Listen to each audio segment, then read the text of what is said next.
सो नमस्ते everyone and welcome back to my channel. तो आपके एंटरटेनमेंट को बनाए रखने के लिए मैं लेके आया हूँ एक नई ओमेगा वर्स स्टोरी, और ये स्टोरी भी कंप्लीटेड है। सो कई पार्ट्स में आएगी बट कंप्लीट स्टोरी है, तो बीच में रुकने वाली नहीं है जैसे बाकी स्टोरीज रुकी हुई थी। इस पर ज़्यादा से ज़्यादा व्यूज़ लाने की कोशिश करिए ताकि मेरा चैनल जो मोनेटाइज होने वाला है वो जल्दी हो जाए, और जो स्टोरीज हमारी आधी रुक गई हैं जैसे I get tied up by my self, the day I get triple proposal और भी बहुत सारी हैं, उन्हें जल्दी से जल्दी मैं एक्सप्लेन कर सकूं, क्योंकि चैनल मोनेटाइज हो जाएगा तो उसके बाद मुझे पेमेंट मिलेगी, और उस पेमेंट के बाद मैं किसी भी ऐप पे आसानी से सब्सक्रिप्शन ले सकता हूँ। सो हमारी स्टोरी की स्टार्टिंग होती है और हम अपने मेन लीड को देखते हैं जो कि एक ओमेगा है। डॉक्टर उससे बोलती है, तुम 8 वीक से प्रेग्नेंट हो। जितने भी लोगों को मैं जानती थी मैंने कभी नहीं सोचा था कि उनमें से तुम सबसे पहले प्रेग्नेंट हो गए, जबकि तुम सबसे ज़्यादा बिजी रहते हो। आखिर तुमने अल्फा कब ढूंढ लिया?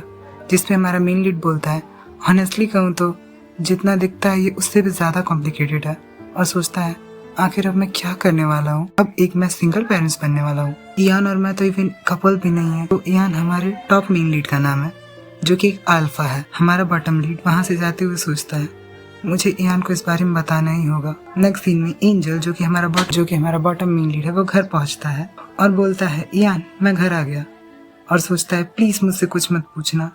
इयान एंजल से पूछता है आखिर सब कैसा गया एंजल, और एंजल सोचता है शिट, और इयान आगे बोलता है क्या उन्होंने तुम्हें मेडिसिन दी, क्या उन्होंने तुम्हें आराम करने को कहा है? जिसपे एंजल बोलता है हाँ सब ठीक ही है, क्योंकि मैं कई दिनों से काम कर रहा था तो मैं अब सोने जा रहा हूँ और मैं बहुत ज्यादा थक गया हूँ।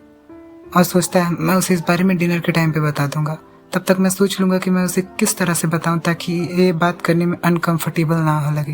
तभी उसके पैरों के नीचे एक बॉक्स आ जाता है और वो उससे टकरा के नीचे गिरने वाला होता है, लेकिन इयान उससे पकड़ लेता है। एंजल को पकड़ने से पहले ही एंजल बोलता है ओ बेबी। इयान खुश होते हुए बोलता है क्या तुमने अभी बेबी, क्या तुम प्रेग्नेंट हो? नरेटर में बताता इयान और एंजल दो 30 साल के स्टूपिड मेंस हैं जो कि लैटिन सिटी में रहते हैं, और जब उन्हें पता चला कि वो पेरेंट्स बनने वाले हैं तो वो डेट थी मार्च 2020। एंजल इयान पे चिल्लाते हुए बोलता है हाँ तुम ये बात अब टीवी पे अनाउंस कर दो ताकि सबको पता चल जाए। क्या चाहते हो तुम कि बिल्डिंग के सभी लोगों को ये पता चल जाए? जिसपे इयान बोलता है ओके ओके तुम ही सही हो, आई एम सॉरी, तुम पहले शांत हो जाओ, हमें इस बारे में लिविंग रूम में जाके बात करनी चाहिए। नेक्स्ट सीन में इयान एंजल को देखते हुए सोचता है अगर मैं इस बारे में सोचूंगी कि बेबी मेरा है, बट मुझे ये नहीं पता कि एंजल मेरे बारे में क्या सोचता है। और मुझे पता था कि प्रेगनेंसी एक पॉसिबिलिटी है, बट मैंने फिर भी ये एक्सपेक्ट नहीं किया था कि हमारे फुलिश नेग्लेक्शन की वजह से हमें ये देखना पड़ेगा। एंजल जरूर इस बारे में वरी कर रहा होगा। एक हफ्ते पहले मैं और एंजल एक फ्रेंड की वेडिंग में गए थे, और हमें एक वीक पहले का सीन दिखाया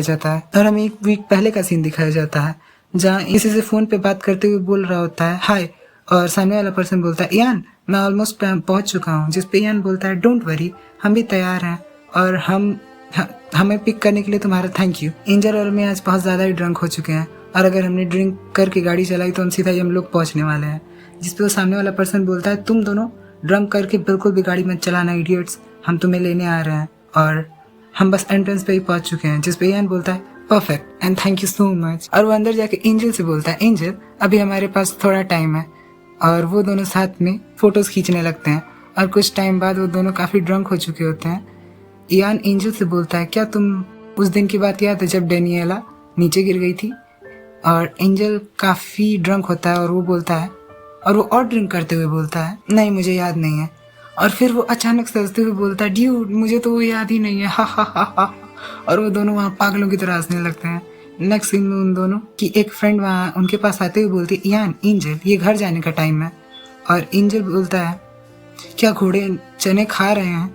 नेक्स्ट सीन में हम एंजल और इयान के घर का सीन दिखाया जाता है जहाँ उनके फ्रेंड्स उन्हें बोल रहे होते हैं बी केयरफुल, संभाल के अंदर जाना। और इयान एंजल को हक करते हुए बोलता है एंजल हम फिर से अकेले हो गए। और एंजल बोलता है पर क्या तुमने नहीं कहा था कि तुम्हें किसी के साथ होना खुद को एंजॉय नहीं करने देने जैसा लगता है? इयान आगे बोलता है एंजल वो वेडिंग कितनी ब्यूटीफुल थी ना, अब तो मुझे भी शादी करने का मन है। जिसपे एंजल बोलता है मुझे भी कुछ ऐसा ही फील हो रहा है। तभी इयान पूछता है एंजल क्या मैं, और एंजल बोलता है हाँ। और उसके बाद वो दोनों इंटीमेट होते हैं, और अब सीन प्रेजेंट में शिफ्ट होता है जहाँ इयान सोच रहा होता है क्या बकवास है, मुझे तो पूरी बातें भी याद नहीं है। वो अपनी ठीक से केयर भी नहीं करता है। मुझे डर है कि अगर वो इसी तरह से अच्छे से खाएगा नहीं, अच्छे से सोएगा नहीं और इसी तरह थका हुआ रहेगा तो मुझे लगता है कि उसे कंसीव करने में काफ़ी प्रॉब्लम आने वाली है। मैं चाहता हूँ कि मैं उसकी हेल्प कर सकूँ। और वो एंजल से बोलता है, वेल अगर तुमने डिसाइड कर लिया है कि तुम्हें ये बेबी रखना है तो मैं तुम्हारी हर चीज़ में हेल्प करना चाहता हूँ, जो भी मैं कर सकूँ। आई नो कि हमने कभी भी इमेजिन नहीं किया था कि हम इस तरह से पेरेंट्स बनेंगे, बट होने वाले बेबी के लिए मैं थोड़ा सा वरीड हूँ और उससे भी ज़्यादा मैं उसके लिए हैप्पी भी हूँ। मैं कुछ पूछना चाहता हूँ तुमसे एंजल, बट थोड़ा सा एम्बैरेस्ड फील कर रहा हूँ। जिस पे एंजल बोलता है, हम दोनों ऑलरेडी 30 ईयर्स ओल्ड है और जब हम ड्रंक थे तो हम इंटीमेट भी हो चुके हैं, और अब जब मैं प्रेग्नेंट हूँ तो तुम्हें अब जाके ये शर्माना किसी काम का नहीं है। तो बताओ तुम क्या पूछना चाहते हो। और जिस पे यान बोलता है, ओह ओके, मैं पूछना चाहता था कि क्या हम इस बारे में अपनी मॉम्स को बता दें।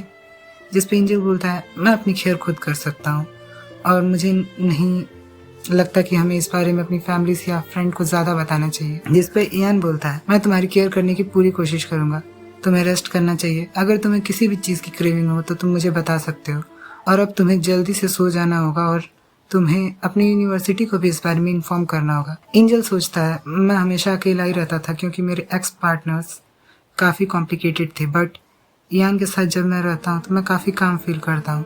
अगर ये वर्क ना भी किया तो मैं खुद की केयर खुद कर सकता हूँ। और यान आगे बोलता है, मैं अभी थक चुका हूँ और मुझे कल एग्ज़ाम के सॉल्यूशंस पे भी जाना है, तो मैं मॉम को और डेनियला को बुला लूँगा। एंजल सोचता है कि मुझे नहीं पता कि यान की मॉम इस पर कैसे रिएक्ट करने वाली हैं। मैं उनके साथ काफ़ी अच्छे टर्म्स पे हूँ, बट मैंने कभी भी उन्हें अपनी फ्यूचर डॉटर इन लॉ के बारे में बात करते हुए नहीं सुना। मैं भी ये क्या सोच रहा हूँ, मैं कभी भी उनका सन इन लॉ नहीं बनने वाला, मैं बस उनके ग्रैंड चिल्ड्रंस का डैड बनने वाला हूँ। नेक्स्ट सीन में यान की मॉम को दिखाया जाता है, जो कि उन दोनों के घर आते हुए बोलती हैं, एंजल आखिर तुम कैसे हो? मैंने तुम्हें आखिरी बार तब देखा था जब तुम यान के साथ उसकी ग्रेजुएशन डे की सेलिब्रेशन पे आए थे। और एंजल सोचता है, क्या वो गुस्सा नहीं है?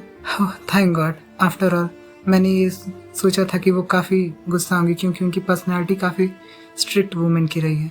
अच्छी बात है कि वो अपसेट नहीं है, आफ्टर ऑल वो बेबीज़ की ग्रैंड मदर है। और वो यान की मॉम से बोलता है, मैं ठीक हूँ मिस मार्टा, आप कैसी हैं? यान की मॉम बोलती है, एंजल तुम काफ़ी अच्छे दिख रहे हो। और वो सोच रही होती है, आह मेरी ग्रैंड चिल्ड्रन बहुत खूबसूरत होने वाले हैं, आखिर उसके प्रिटी फेस को तो देखो। और वो एंजल से बोलती हैं, मैंने तुम्हारे लिए कुछ प्रेगनेंसी क्लोथ्स लाए हुए हैं और तुम्हें ये काफ़ी कंफर्टेबल होंगे। जिस पे एंजल बोलता है, thank you miss Marta, but आपको इतनी ज़्यादा तकलीफ करने की कोई ज़रूरत नहीं थी। जिस पे यान की मॉम बोलती है, ओह इसमें तकलीफ की क्या बात है, आफ्टर ऑल मैं तुम्हारी होने वाली मदर इन लॉ हूँ। और एंजल सोचता है, क्या उन्होंने मदर इन लॉ बोला? और बोलता है, मिस मार्टा, यान और मैं शादी नहीं करने वाले हैं। और ये सुन के पहले तो यान की मॉम कुछ सोचती है और फिर अपनी चप्पल निकालते हुए बोलती है, ओह तो तुम दोनों शादी नहीं करने वाले, और वो अपनी चप्पल को खींच के यान को मारती हैं। सो ये बात याद रखिएगा कि मम्मी कहीं की भी हो, सॉल्यूशन परमानेंट है, चप्पल और चप्पल। सो इसी के साथ हमारी स्टोरी का फर्स्ट एपिसोड खत्म होता है। सेकंड एपिसोड जल्दी आएगा और जितना ज़्यादा व्यूज़ जाएगा उतना जल्दी एपिसोड आएगा। So thank you so much. और क्या बोलने वाले थे यार, हम भूल रहे हैं, कुछ तो भूल रहे हैं। हाँ, मेरे पास कुछ कमेंट आए थे कि भैया आप फेस रिवील कब करने वाले हो। सो फेस रिवील होगा जब 1 के सब्सक्राइबर हो जाएंगे, तो हम लाइव आके आप सबको एकदम अपना खूबसूरत सा चेहरा दिखा देंगे। ओके, आपको मेरी वॉइस सुन के कैसा लगता है कि हम क्यूट होंगे, हैंडसम होंगे, या फिर कुछ अगली टाइप, मॉन्स्टर टाइप, कैसा होगा हमारा चेहरा? कमेंट सेक्शन में अपने इमेजिनेशंस को थोड़ा पोर्ट्रे करिए। तब तक के लिए बाय बाय।